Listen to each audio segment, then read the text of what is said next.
पत्रकार व छायाकार बंधुओं और प्यारे बच्चों, आज हम अपना 72वां गणतंत्र दिवस मना रहे हैं। इस पावन अवसर पर मैं सभी बादली उपमंडल वासियों को हार्दिक बधाई देता हूं और आप सभी के सुख समृद्धि व उज्जवल भविष्य की कामना करता हूं। आज यहां तिरंगा फहराते हुए मुझे बेहद खुशी व गर्व की अनुभूति हो रही है।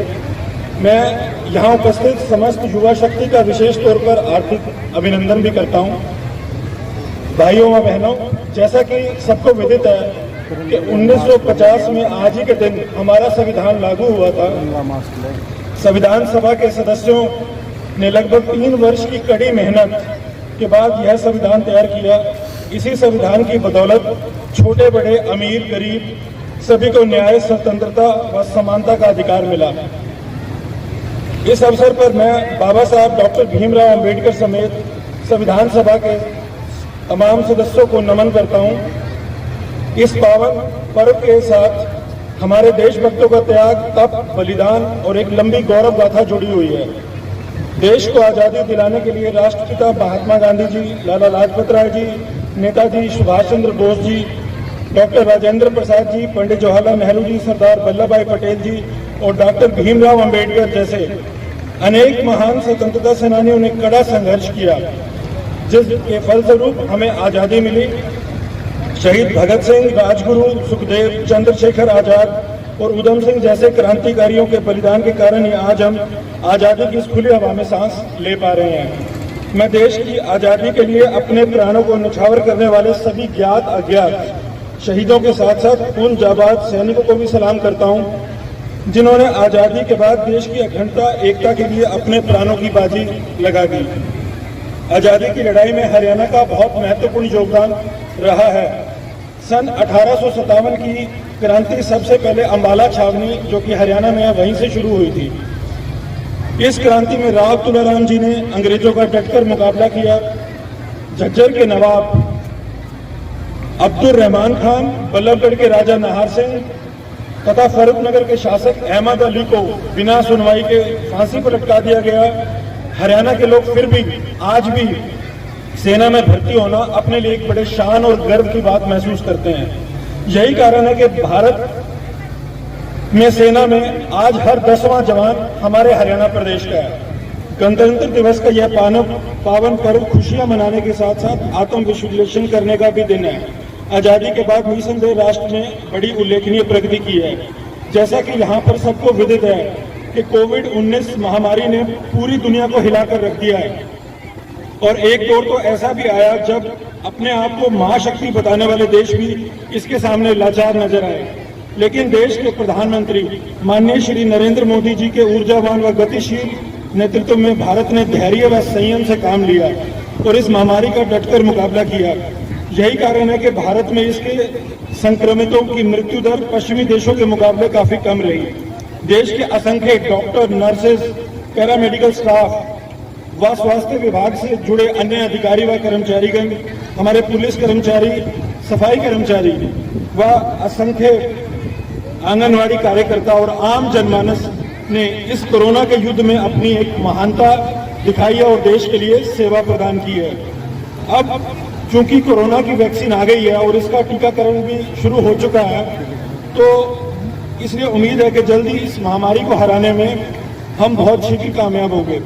माननीय मुख्यमंत्री श्री मनोहर लाल जी के ओजस्वी नेतृत्व में मौजूदा हरियाणा सरकार सुशासन से सेवा का संकल्प लेकर आई है। जब तक सरकारी तंत्र में अमूलचूल परिवर्तन नहीं होगा, तब तक सुशासन से सेवा का संकल्प पूरा होना मुश्किल है।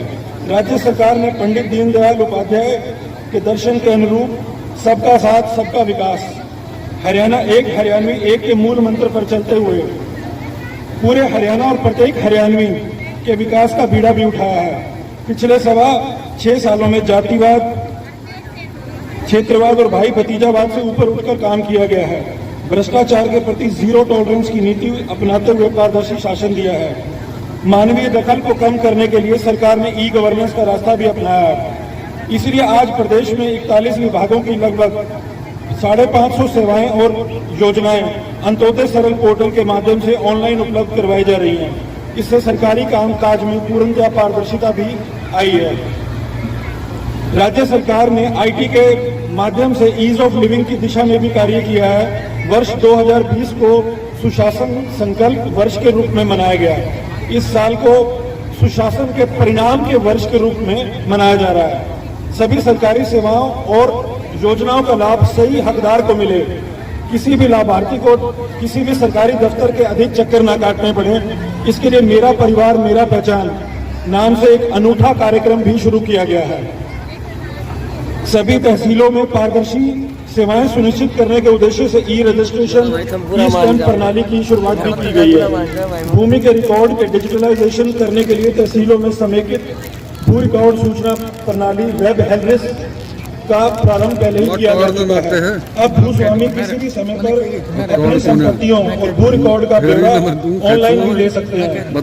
गांव में संपत्ति को विशेष पहचान देने के लिए और भूमि मालिकों को मालिकाना हक देने के मकसद से गांव को लाल डोरा मुक्त किया जा रहा है और बादली तहसील में भी इसकी शुरुआत पहले ही कर दी जा चुकी है।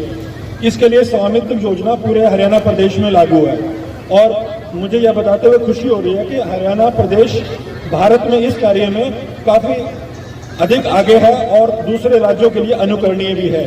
लोगों को बेहतर सुविधाएं देने के उद्देश्य से नए विभाग भी बनाए गए हैं। एक क्रिड नाम से सिटीजन रिसोर्स इंफॉर्मेशन डिपार्टमेंट की स्थापना भी की गई है। सूक्ष्म लघु और मध्य उद्योगों को बढ़ावा देने के लिए MSME विभाग का गठन किया गया है। युवाओं को विदेशों में रोजगार संबंधी सहायता देने के लिए विदेश सहयोग विभाग भी बनाया गया है। विभिन्न विभागों, बोर्डों, निगमों द्वारा चलाई गई सभी योजनाओं को एक छत के नीचे लाने के लिए सभी के लिए आवास विभाग का गठन भी कर दिया गया है।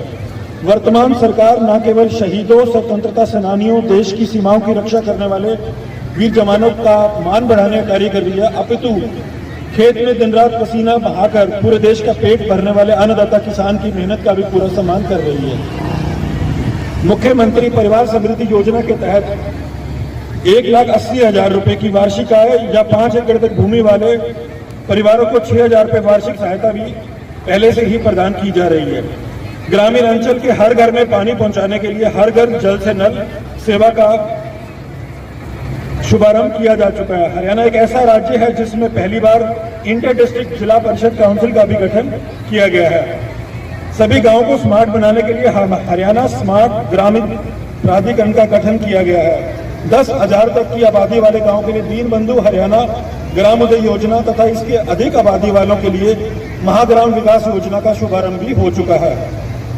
मनोहर ज्योति योजना के तहत घरों में सोलर सिस्टम लगवाने के लिए 15,000 रुपए की प्रोत्साहन राशि प्रदान की जा रही है। भाइयों और बहनों, राज्य सरकार ने समाज के पिछड़े तथा कमजोर तबकों व आर्थिक तथा शैक्षणिक उत्थान के लिए कई योजनाएं शुरू की हैं।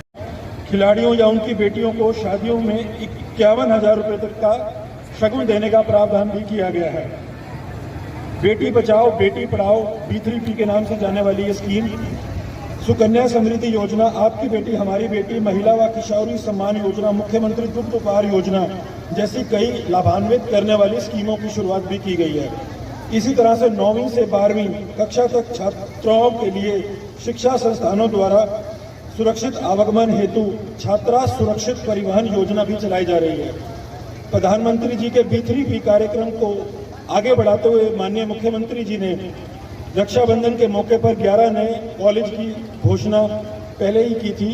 इसके साथ ही हरियाणा देश का ऐसा पहला राज्य बन गया जहां पर हर 15 किलोमीटर के अंदर एक कॉलेज है। इसके अतिरिक्त संस्कृति मॉडल स्कूल भी खोले जा रहे हैं।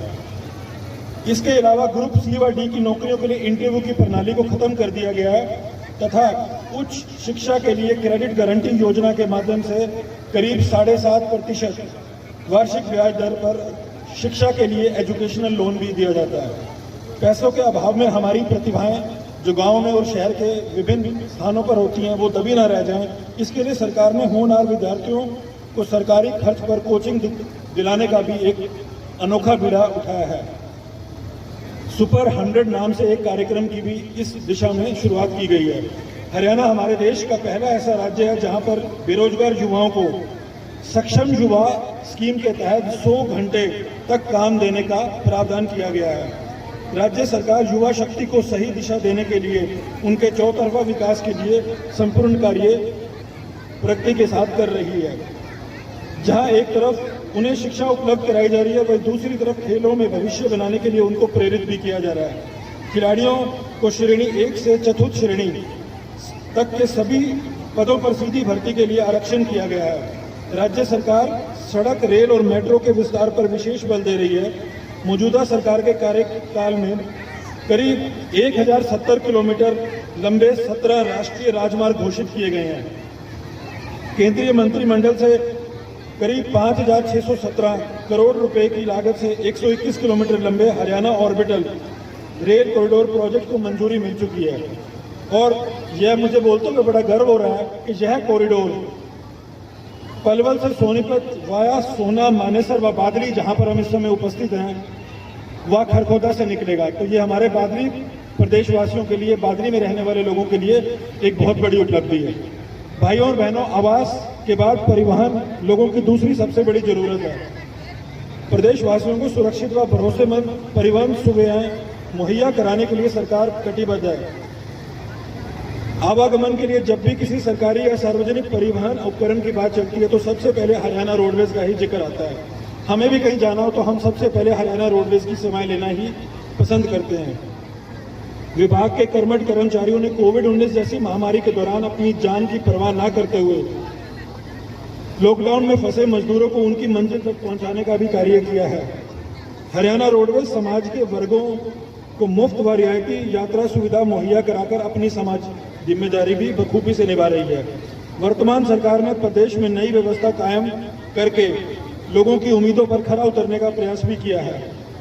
और एक बार मैंने 15 अगस्त के दिन भी ये बात कही थी, आज भी उस बात को मैं दोहरा रहा हूँ कि कोविड-19 में हमारा बादली उपमंडल, विशेष तौर पर मैं बादली के एक युवा, एक बुजुर्ग, एक डॉक्टर, एक आंगनवाड़ी कार्यकर्ता, एक समाज सेवी, एक व्यक्ति जो आगे बढ़कर आया है और कोविड-19 महामारी से लड़ने में हमारी सहायता की है और बादली को दिल्ली बॉर्डर पर होने के बावजूद भी बिल्कुल सुरक्षित रखा है, उसके लिए मैं तहे दिल से बादली की जनता का शुक्रगुजार हूँ।